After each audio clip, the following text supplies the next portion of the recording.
નમસ્કાર દર્શક મિત્રો, આપ જોઈ રહ્યા છો સીડી ન્યૂઝ ધ્રાંગધ્રા. સીડી ન્યૂઝ એટલે કરપ્શન ડિસ્ટ્રોયર. ધ્રાંગધ્રાના સેવા સદન જવાના રોડ પર બાવળો એટલી હદે વધી ગયા છે કે તે રસ્તા પર આવી ગયા છે અને આવતા જતા રાહદારીઓને પણ ઘાયલ કરી નાખે તેવી સ્થિતિમાં પહોંચ્યા છે. ત્યારે આ માટે જવાબદાર તંત્ર જે કોઈ હોય, PWD હોય કે જંગલ વિભાગ હોય કે કોઈ પણ હોય, તેણે તાત્કાલિક અસરથી આ બાવળો કપાવી નાખવા જોઈએ. તેઓ સૂર ઉઠ્યો છે ત્યારે સેવા સદન કચેરીની અંદર પણ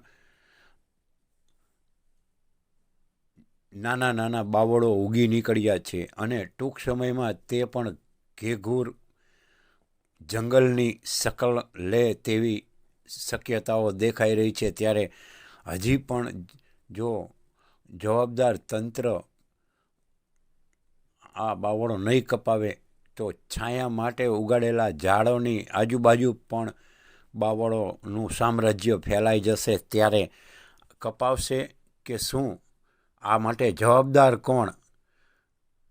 આ બાવળો કપાવવાની જવાબદારી ખરેખર કોની છે તે નક્કી થવું જોઈએ અને તાત્કાલિક અસરથી આ સેવા સદનની અંદર ખુરશીઓ પણ તૂટી ફૂટેલી જોવા મળે છે, ત્યારે નવી ખુરશીઓ પણ રાખવી જોઈએ અને બેસવા માટેની બેઠકોનો અભાવ હોય બહાર તો નવી બેઠકો પણ બનાવવી જોઈએ અને બાવળોને મૂળમાંથી કાઢીને બહાર ફેંકી દેવા જોઈએ. અને સેવા સદન જવાના રસ્તે આવેલા છે બાવળો, તે બાવળો પણ કપાવી નાખવા જોઈએ તેવી લોક માંગણી ઉઠી છે.